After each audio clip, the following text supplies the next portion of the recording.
Hello hi friends. மேலும் ஒரு முக்கியமான அப்டேட். இன்று ஆகஸ்ட் 8, 2026 நிலவரம்படி H1Bயில் ஜாப் லாஸ் ஏற்பட்டால் 60 days கிரேஸ் பீரியட் என்பது இன்னும் இருக்கும் விதி. ஆனால் அதை நீக்க குறித்து US அட்மினிஸ்ட்ரேஷன் ப்ரொபோசல் பற்றிய ரிப்போர்ட் இன்று வெளியாகியுள்ளன. அதனால் வீடியோவில் 60 days என்பது தற்போதைய ரூல், அதை மாற்றும் ப்ரொபோசல் பற்றி ரிப்போர்ட் வந்துள்ளன. ஏன் சில இந்தியர்கள் அமெரிக்காவை விட்டு இந்தியாவுக்கு திரும்புகிறார்கள்?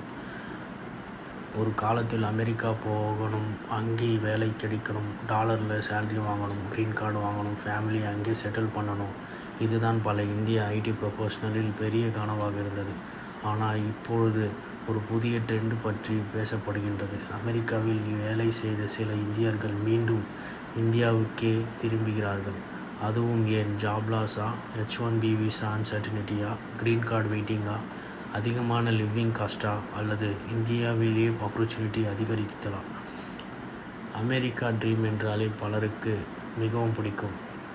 ஏன் எல்லோருக்கும் அமெரிக்கா போக விரும்பினார்கள்? முதலில் ஒரு விஷயத்தை புரிஞ்சுக்கணும். அமெரிக்காவுக்கு போகணும்னு இந்தியா ஏன் ஆசைப்பட்டாங்க?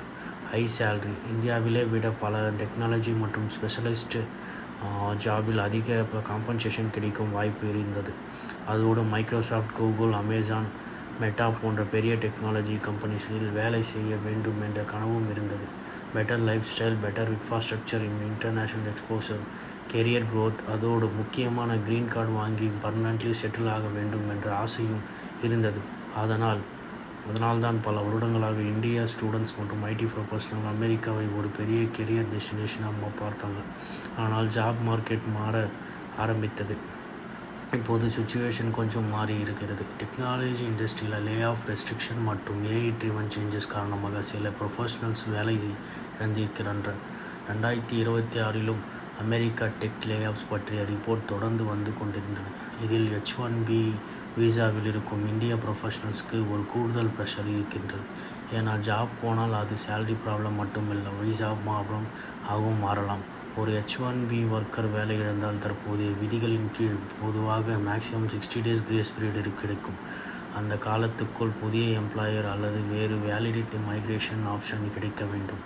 இல்லை என்றால் USஐ விட்டு வெளியேற வேண்டிய நிலை வரலாம். மேலும் இப்பொழுது இந்த 60 days கிரேஸ் பீரியடை மாற்றுவது அல்லது நீக்குவது குறித்து US அட்மினிஸ்ட்ரேஷன் பரிசீலிக்க ரிப்போர்ட் வெளியாகின்றன. அதனால் இது ப்ரொபோஷனல் மட்டுமே, ஃபைனல் ரூல் என்று சொல்லக்கூடாது. அதனால் H1B விசா எம்ப்ளாயருக்கு அன்சர்டினிட்டி இன்னும் அதிகமாகிறது.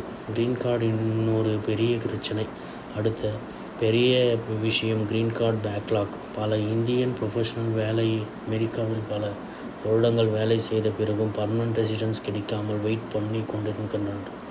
இதற்கு முக்கியமான காரணங்களில் ஒன்று, US மைக்ரேஷன் சிஸ்டமில் கண்ட்ரி பேஸ்டு நியூமெரிக்கல் லிமிட்ஸ் மற்றும் அதிகமான டிமாண்ட். 2026 விசா புல்லட்டின் நிலை India employment based categories oversubscribed இருப்பதை US ஸ்டேட் டிபார்ட்மெண்ட் காட்டுகிறது. மே 2026 இந்தியாவுக்காக EB-2 விசா நம்பர் அந்த ஃபிஸ்கல் இயர்ஸுக்கு அவைலபிள் லிமிட்டை ரீச் செய்ததாக ஸ்டேட் டிபார்ட்மெண்ட் அறிவித்திருந்தது. அதாவது அமெரிக்காவில் வேலை இருக்கிறது, சேலரி இருக்கின்றது, ஆனால் பர்மனன்ட் செட்டில்மெண்ட் என்பது கிடைக்கும் என்பது பலரும் அன்சர்டன். இந்த அன்சர்டினிட்டி சில ஃபேமிலிஸுக்கு மிகப்பெரிய ஃபேக்டர். காஸ்ட் ஆஃப் லிவிங் அடுத்த காரணம். அமெரிக்காவில் வாழ்க்கை செலவு, சேலரி அதிகமாக இருந்தாலும் rent, health insurance, child care, education, transportation, taxes இவை எல்லோரும் ஃபேமிலி பட்ஜெட்டுக்கு பெரிய இம்பேக்ட் கொடுக்கலாம். அதனால் ஒருவர் இப்படி யோசிக்க ஆரம்பிக்கின்றனர். நான் அமெரிக்காவில் அதிக சேலரி வாங்கிறேன், ஆனால் செலவும் அதிகம். இந்தியாவுக்கு வந்தால் சேலரி குறையலாம், ஆனால் ஃபேமிலி சப்போர்ட் இருக்கலாம். அதனால் சில ப்ரொஃபஷனல் சேலரி மட்டும் பார்க்காமல் ஓவரால் குவாலிட்டி ஆஃப் லைஃபை கம்பேர் பண்ண ஆரம்பிக்கின்றனர்.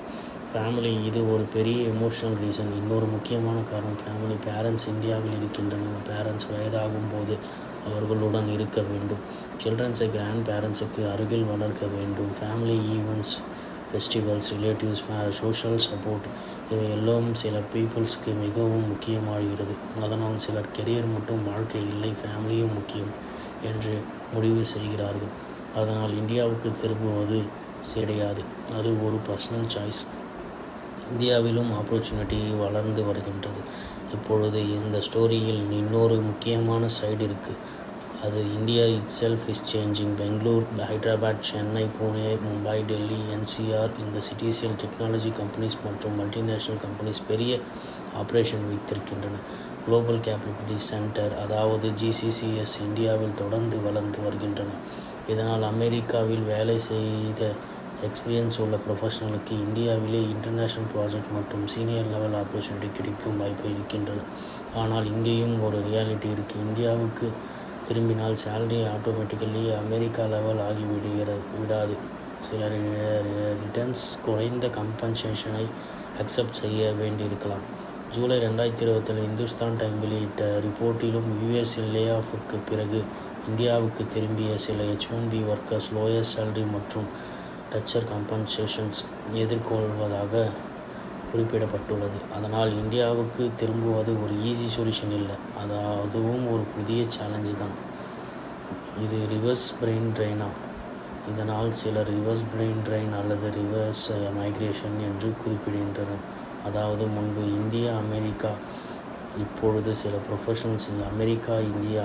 ஆனால் இங்கே ஒரு முக்கியமான கிளாரிஃபிகேஷன். எல்லா இந்தியன்ஸும் அமெரிக்காவை விட்டு இந்தியாவுக்கு திரும்புகின்றனர் என்று சொல்ல முடியாது. அது உண்மை இல்லை. அமெரிக்கா இன்னும் உலகின் மிகப்பெரிய டெக்னாலஜி மற்றும் கெரியர் மார்க்கெட்டில் உண்டு. பல இந்தியன்ஸ் இன்னும் அங்கே சக்ஸஸ்ஃபுல்லி கெரியர் பில்ட் பண்ணி கொண்டிருக்கிறார்கள். இந்த டிஸ்கஷனின் பாயிண்ட் என்னவென்றால், சில ப்ரொஃபஷனலுக்கு அமெரிக்காவில் ஸ்டே செய்வதற்கான ரிஸ்க் ரிவார்டு கால்குலேஷன் மாறிக்கொண்டிருக்கிறது. Final America versus India. ஆனால் இப்பொழுது ஒரு இந்திய ப்ரொஃபஷனலுக்கு 2 சாய்ஸ் இருக்கலாம். Option 1 America, high salary, global exposure, big companies. ஆனால் visa, uncertainty, green card, waiting cost of living போன்ற சேலஞ்ச் இருக்கின்றன. இதனால் இந்தியாவோட மக்களுக்கு மிக பாதிப்பு ஏற்பட்டுள்ளது. நன்றி.